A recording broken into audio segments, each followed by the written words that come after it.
As a council, make us honest stewards, and may our work tonight be blessed with insight, understanding, and wisdom.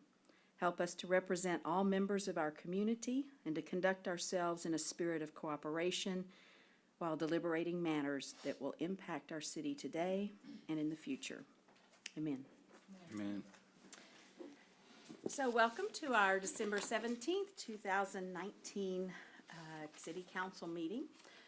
First this evening, we have our community recognition, and I'd like for Chief Kiplinger to meet me down front, please.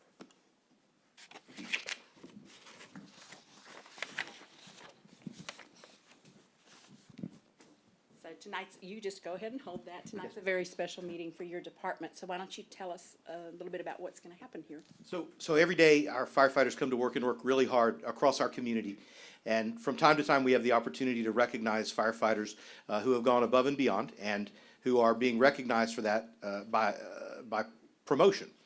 Tonight, we're promoting two firefighters, Michael Self and Michael Brown, who both have worked here for a number of years. And I'd like to read a little bit if it's okay. Michael Brown served the city since 1999. Brown's a master firefighter, arson investigator, fire inspector, and peace officer. He holds an associate's degree in fire service administration and serves on the Texas Commission on Fire Protection Fire Investigator Curriculum Committee. He's also the East Branch Coordinator for TIFMAS, the State Fire Mutual Aid System. Brown serves as fire marshal and now will manage special operations and coordinate the city's inspection services team. Michael? So, you want to do this first? Good, sure. You want to do that now, or you want to get them? Perfect. So let's.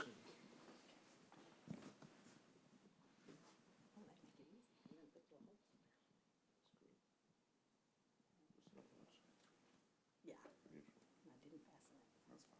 Congratulations.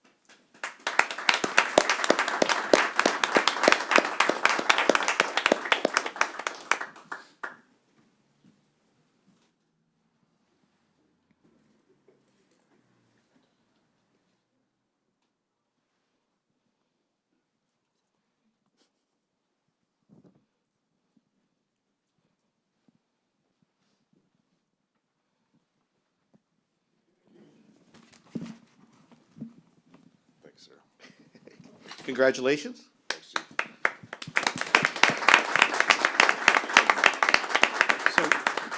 So next we have Michael Self. Michael was born and raised in Nacogdoches, where he graduated from high school in 1994.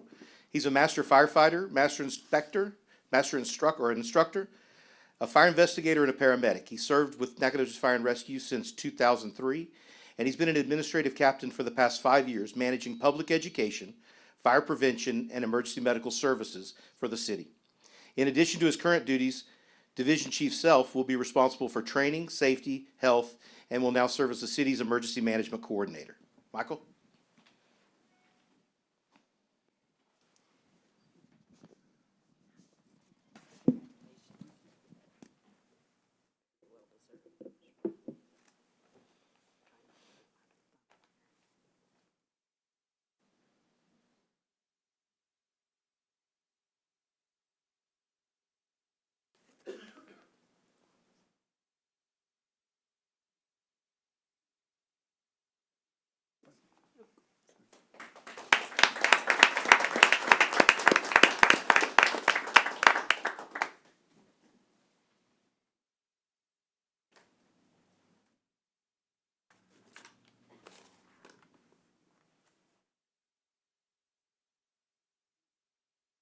Congratulations. Now, you can wait right here, because we're going to have you both come up and have a picture of me. Is that okay, council? If you would like. How many people can we hold in a photograph? The mayor would like more people. Yes, if you all would join us.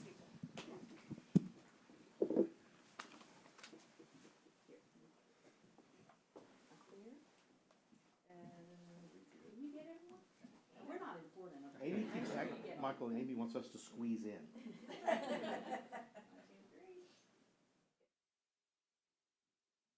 Perfect. Congratulations. Thank you. Thank you, Mayor.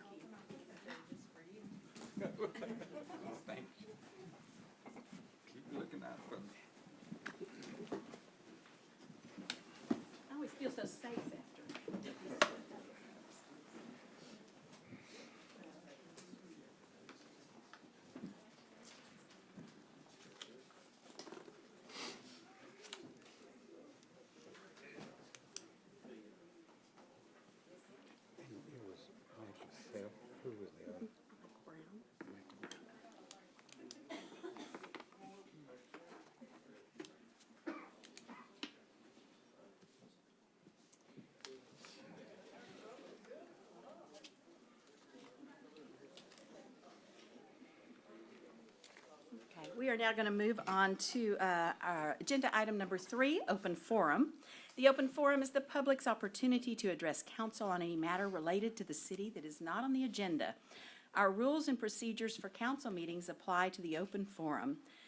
Disrupting a public meeting is a violation of state law, and no cursing is allowed. Your comments are limited to 3 minutes. In accordance with the Texas Open Meetings Act, City Council generally cannot discuss, consider, or take action on matters not listed on the agenda.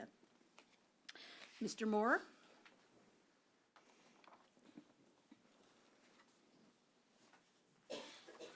Thank you for allowing me a few moments to rethink with you. I made each person another copy of that, if you don't mind.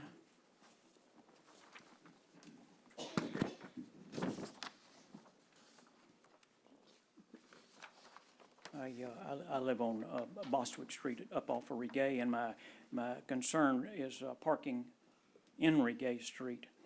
And presently, the house at 3419 Regay changed ownership in November 15, 2016, according to Central Appraisal Records. And it's a single-family residential area. It appears that SFA students now occupy this home. Occasionally, these residents will park in Regay Street, sometimes all night. The result is a safety problem, low-level street lighting, no sidewalks, persons must walk within the street. SFA students, SFA ROTC students, joggers, early morning, late evenings, no reflective clothing are examples. I first talked to you about this on May 21st, 2019, and it doesn't appear that anything's been done about this. Now we have a new semester. More cars are parking in the street this semester than even last semester since I talked with you about this. My ideas and my conclusions here, if I would like, if you have time to look into them, but investigate the zoning violation of 3419 Regay Street. Consider no parking along Regay Street for safety purposes, since there are no sidewalks. People walk and ride in the street. The street's 40 feet wide and there are no sidewalks. Everyone walks in the street. When you have people parking in the street becomes narrower. Then you have school buses, and early in the mornings, SFA ROTC cadets, maybe 20 or 25 of them in darkness, are jogging in the street. Normally they have a reflective belt on, but many people, black is the name of the clothing now, predominant clothing now, black, and many people, baby carriages and everything are black. So it's really a safety issue, so I wanted to emphasize that. And consider a zoning requirement that requires owners of property to show proof of compliance with single-family requirements rather than having the planning director having to investigate compliance of single-family. Letter to local realtors that sell to owners in single-family areas to be advised as R1 restrictions. In other words, refresh their memories so that people, potential buyers, really know what's going on there regarding zoning.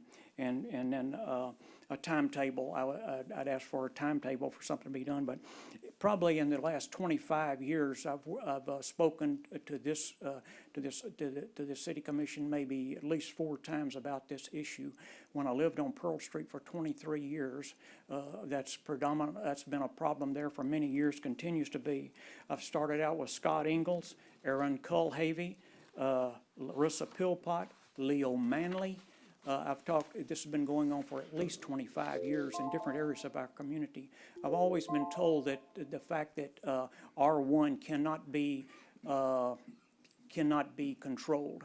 There are certain regulations beyond city regulation that override and that sort of thing.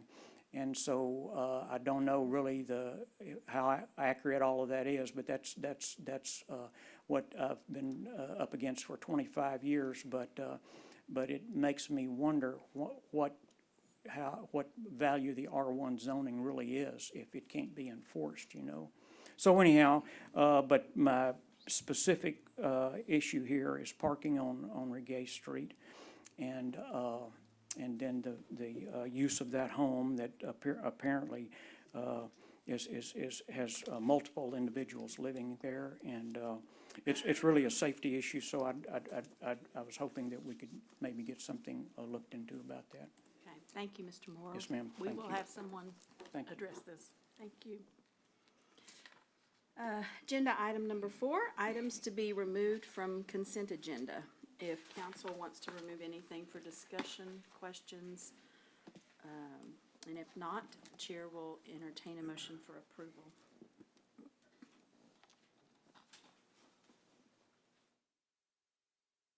I move that we approve the consent agenda. I'll second. Okay, moved and seconded that we accept the consent agenda as it's presented. If no discussion, all those in favor, please say aye. Aye. All those opposed? Motion passes. For our regular agenda, number 6, consider ordinance amending ordinance number 1808-9-19. Mr. Brave? Good evening. Good evening, Mayor, Council. Brian Bray, your Director of Community Services. Do we have a? There we go. In 1954, City Council created a trust fund for for Sunset Memorial Cemetery with the idea that a certain percentage of each sale would go towards the future maintenance and upkeep of the cemetery. But at the same time, we had city ordinances that said, city shall maintain in perpetuity its cemeteries. So we had two things saying, take care of the cemeteries, one of them with funds and one of them an ordinance. The rules and regulations that were associated with that trust made it very difficult for city staff to spend any of those funds. And so essentially, since its creation in 1954, very little fund has been pulled out for the cemetery. Earlier this year, excuse me, with the help of Representative Travis Clardy and Senator Robert Nichols, they passed legislation giving you the ability to then dissolve that trust and repurpose those funds for use within Sunset. Obviously, we can't use those for a new fire truck or a new playground. They have to be kept within Sunset Cemetery itself, and the funds are totaling approximately $285,000. Staff is proposing to use those funds in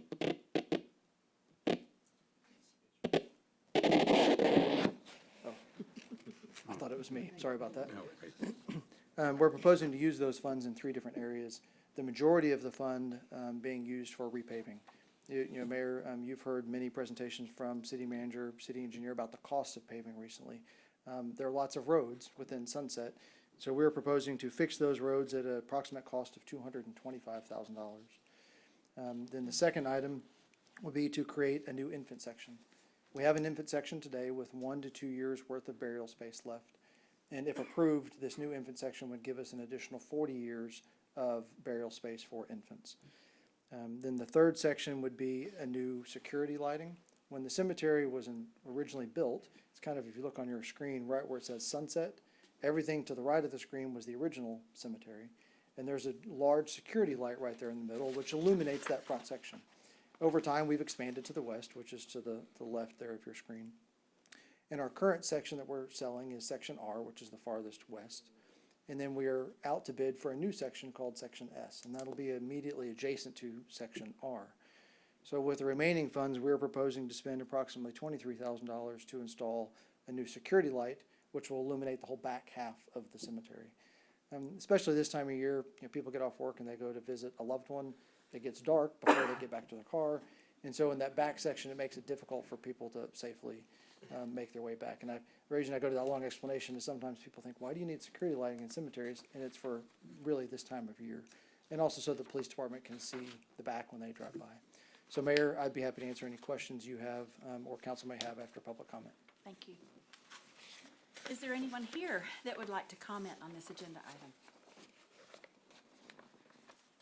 Okay, hearing none. Council, questions or comments? We've discussed this a couple of times before, so nothing? Thank you very much. Thank you, Mayor.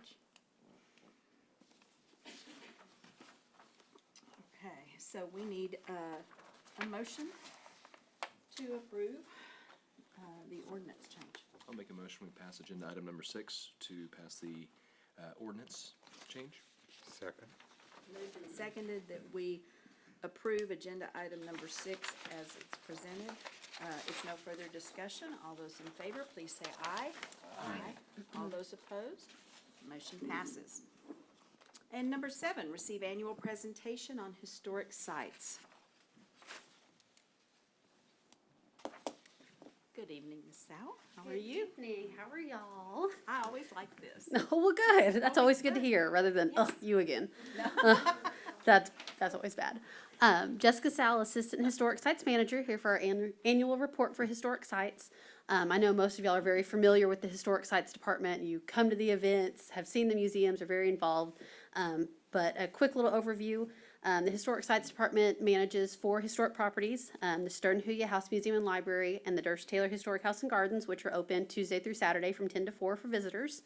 We also have the Zion Hill Baptist Church, which I talked the most about lately, that is undergoing restoration, and the Nacogdoches Railroad Depot that is has a little bit more limited hours, is open for big events, and has a big project coming.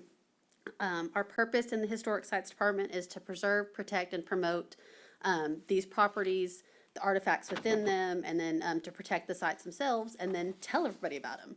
Because kind of what's the point if the public doesn't know? We're very thankful to have a Historic Sites Department in the city of Nacogdoches. It's not often that you see a city government that has a Historic Sites Department, takes care of these buildings, especially not in a city this size. So we're very thankful for y'all's support and for having us, I guess. We are a small department. I'm the only full-time staff. We have 3 part-time museum assistants that work incredibly hard. They do a lot more than I ask them to because they love these sites. They love history. They constantly come up with new ideas. So they're a wonderful part of the department. And then we have one volunteer, Miss Carly, who's volunteered for about 15 years and loves giving tours. And she trained me when I was an intern. So she is the backbone of this department. Our department is responsible for giving tours, doing events, big projects. We'd never be able to do that with just me and my 3 part-time staff, so we have made a lot of friends, thank goodness. Nacogdoches people love their history. All of our different friends groups love their history, so they all really help out. We have the Friends of Historic Nacogdoches, the Nacogdoches County Historic Foundation, the Public Library partners with us for a lot of programs, East Texas Research Center, and then the SFA Department of History. It's great because we can come up with new events, we can staff them, and it's also wonderful because the public doesn't just see me every time. It's not like I'm the only person that cares about Nacogdoches history. We have all these great faces that are saying, come to the museums, come to the sites. We all love the history. So that's, I think, is a really great aspect. We give guided tours Tuesday through Saturday at 2 of our museums, have big events throughout the year, and then we track our statistics like any good museum should. We track where people come from, how many kids they brought with them, how they heard about the museum. This last fiscal year, we had 5,990 people come. What I wouldn't give to have 10 more for a nice round number, but you can't always get what you want. So we give guided tours to people that just stop through Nacogdoches, come to the CVB, and they send them our way. They see a sign and they come in. We have a lot of school groups that come, a lot of sister weekends, a lot of church groups. So it's wonderful. So we have a large range of people that come. On top of giving guided tours daily, and we have a lot of people that show up, which is great, we also have annual events that bring in kind of our non-traditional museum visitor. I'm one of those people that I will go to a museum in whatever city I'm in, but that's not how everyone is. A lot of times you need a big event that shows we do really fun stuff and you can touch things here and we won't shush you, you can engage with us. So we do annual events throughout the year. We have our summer scavenger hunt where we partner with all of the local museums in town and the public library. People pick up a brochure. They have got to go answer trivia questions. And then they turn at each site and then they turn in their brochure and they can win a prize pack. Your daughter won one year before he was city council, I promise. So we do that every summer. It's a big hit. It really gets people to be tourists in their own town. Excuse me. Because a lot of people, when you go visit another city, you go look around. But if you live here, you kind of miss things. So we enjoy that every summer. This is the middle of our event season. So I get to tell you about 2 really great events that we just had.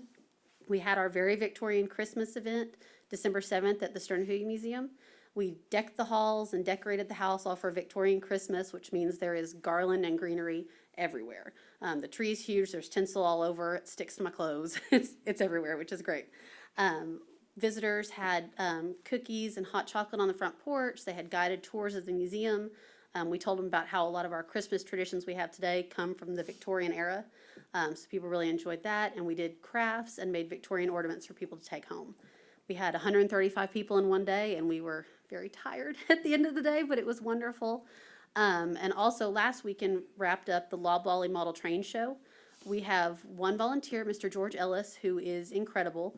He starts setting up this model train display at the depot in October and is there almost daily setting it up. Makes this incredible little town. It has trains that go through it, and then he staffs the building by himself for 9 days and opens it to the public free of charge. Everything he displays is all his. He's been collecting for 40 years now. He's always excited to be there. He tells me it's a good day. I get to play with my trains. So he loves it. Over the 9 days it was open, we had 1,456 people through that building. So it was incredible. And he loved it. People had great feedback. He's also personalized a lot of things to Nacogdoches now. We have a Dolly's Diner in the display. We have a Clardy building. We have Lane's Hallmark, Bancorp South, SFA billboards, Fredonia billboards. So people really enjoy coming to see kind of local stuff. We tagged KTRE in a picture because we have a KTRE tower now, and they came and did a whole story on it. So it worked out really well. And then we will also have our sugarcane event in January, which has become a favorite over at the Durst Taylor Museum, where we press sugarcane into ribbon cane syrup. We have a mule out there. The Boy Scouts usually make biscuits, string music, blacksmith, all sorts of great things. So we have these annual events to bring in people. And then on top of that, we have a lot of ongoing big picture projects. One I've talked about a lot is, of course, the Zion Hill Baptist Church restoration. Exciting news, we finally have our architect, engineer, contractor, and shoring company have all finalized the shoring design. This was the part of the project we really couldn't speed up because if we messed it up, a lot of things were going to go wrong in the future. So they've all approved that design. The shoring contractor has ordered all the materials as far as the towers, the scaffolding, security fencing, the portable storage units that will be out there. So all that has been ordered and will be delivered soon. So 2020 should start out with a bang, not a bang, a very detailed construction at Zion Hill. So we will start off in 2020. So it's going to be a great year over there. We're very excited about all that. The Oak Grove Cemetery Interpretation Project is still going strong. The vast majority of the project has been finished. We have directional signage out there. We have, of course, the beautiful interpretive building. We just recently finished the Oak Grove Cemetery Index, which was a lot bigger project than we thought it was going to be.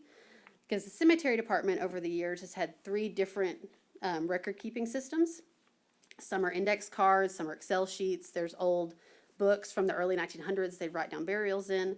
And so I had to get all 3 systems and put them all into one Excel sheet and make sure everything matched.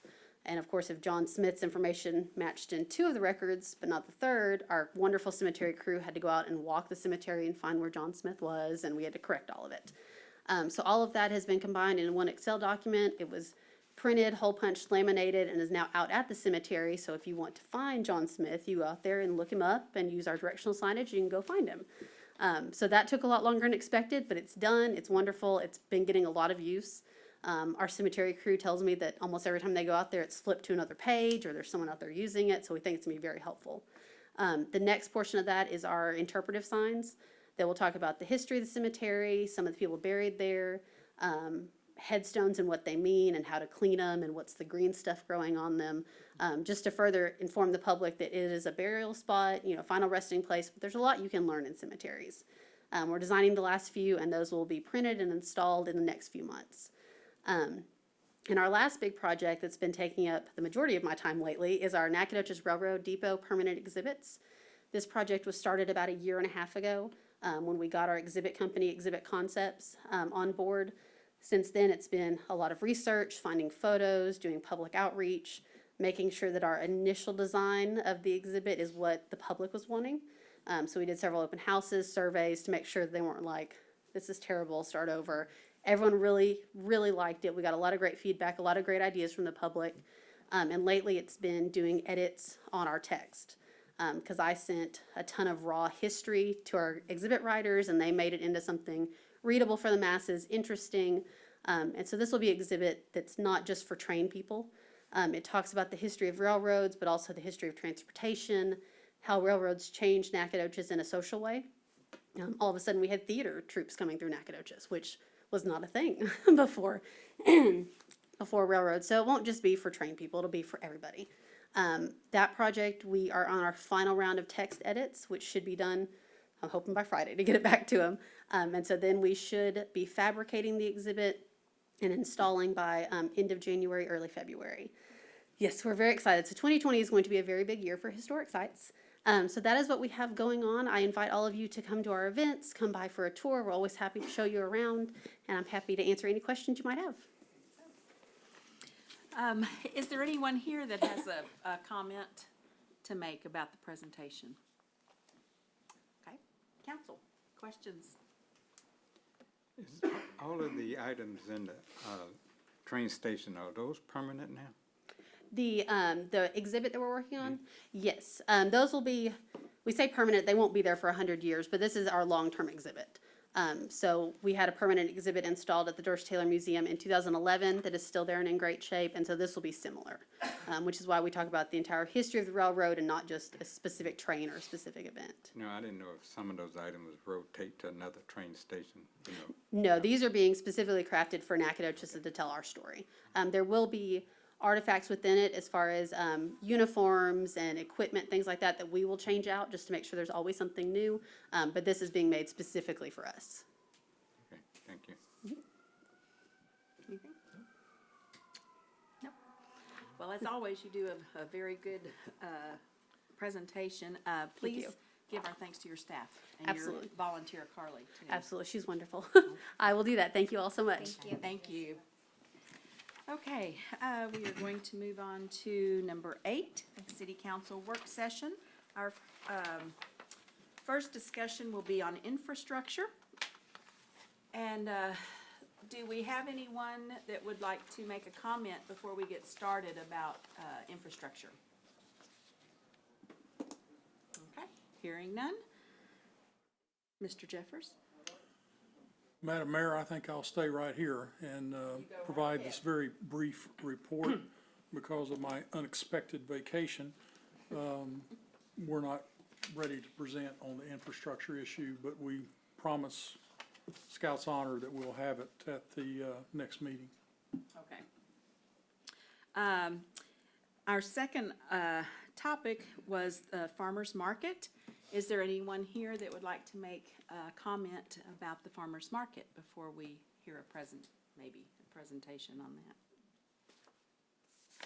Okay. Mr. Jeffers? Madam Mayor, City Council, I think that you're all aware that the farmer's market has raised a valid question, and that is why are we moving from one site in the floodplain and exchanging it for the same set of problems by moving into the floodplain in another site?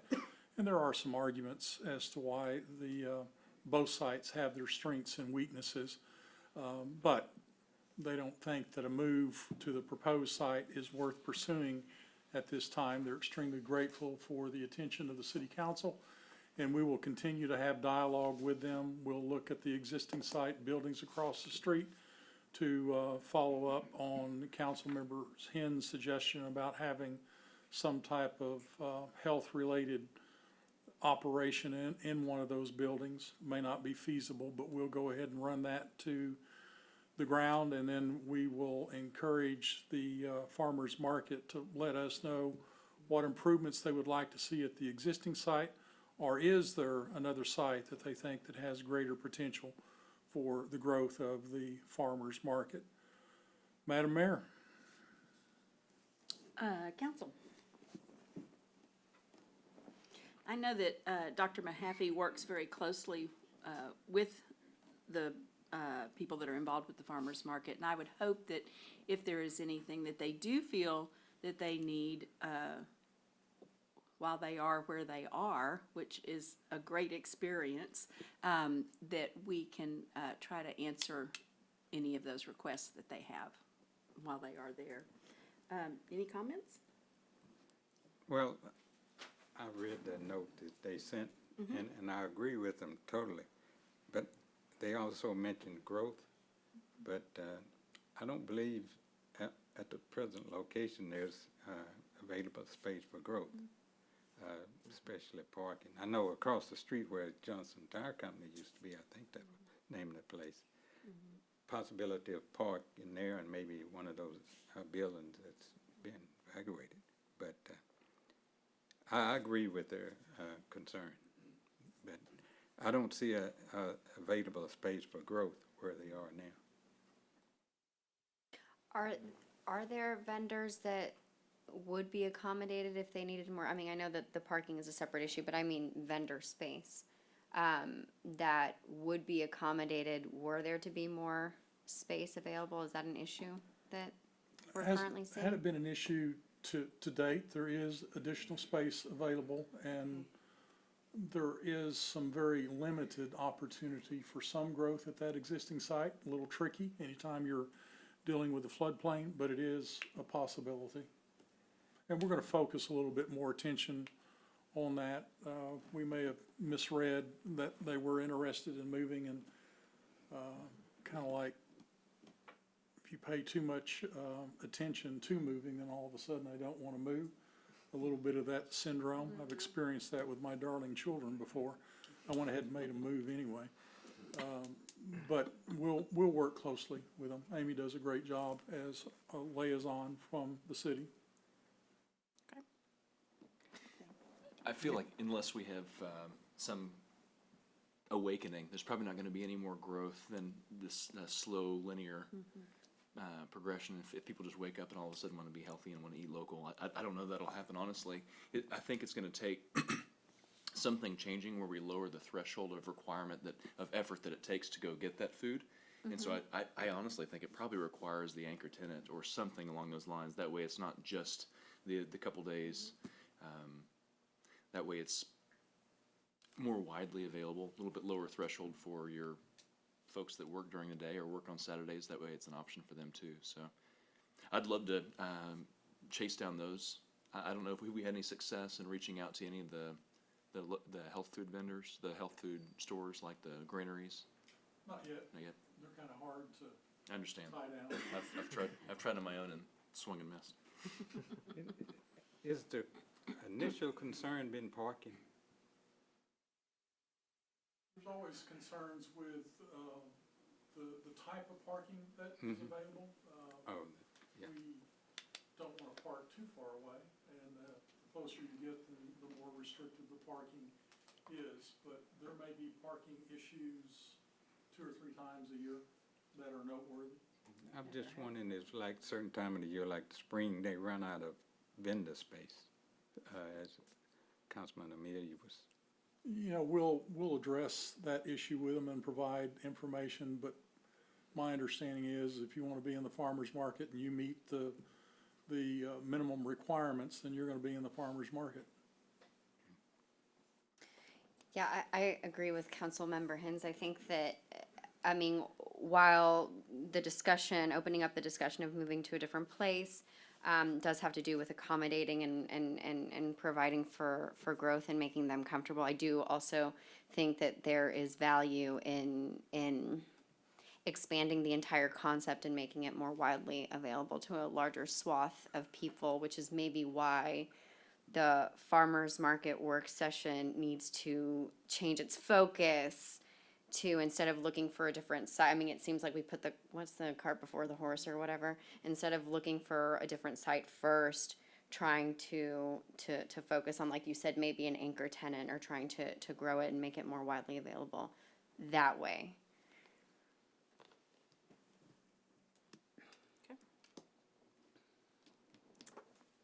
Any other comments? No, I'm good. Well, I feel confident we will continue these conversations, especially with Dr. Mahaffey and those people involved with the farmer's market, with their board.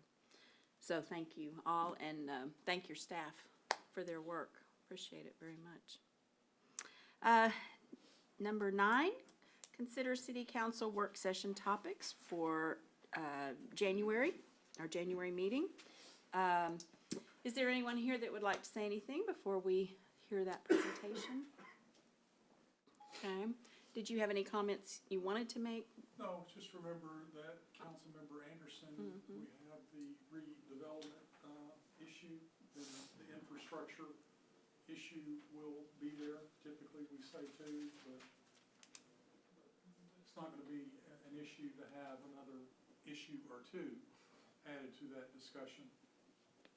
Okay, so, if we do hear about infrastructure and, have a discussion on the redevelopment, and then is there something else someone would like to revisit or to introduce at this meeting? I've got an introduction idea. Okay.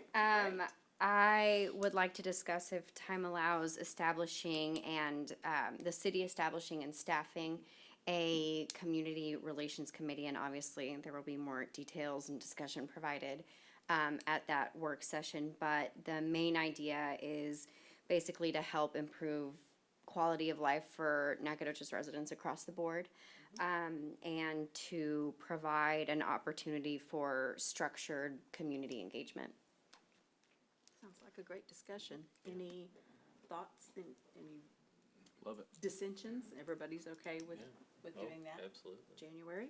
Okay, so we will have 3 topics that we will touch on at our second meeting in January: infrastructure, redevelopment, and a community relations committee. So it is now about 6:08, and we are going to go into executive session. I would encourage you all to stay and visit if you'd like to, but if you leave, we totally understand that too.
Make sure your microphone's green. Okay, yes. That clock is hard for me to read. It is now 6:56. We are back from executive session. And on agenda, let's see, executive session, item A. B. No, it's item B. I'm sorry, you are correct. On item B, go ahead. I'd like to make a motion that we confirm Elena Chafin as city planner. Second that. Okay, moved and seconded. If no further discussion, all those in favor, please say aye. Aye. All those opposed, motion passes. And on our other item, no action was taken. So that concludes our meeting of December 17th. Thank you all for attending.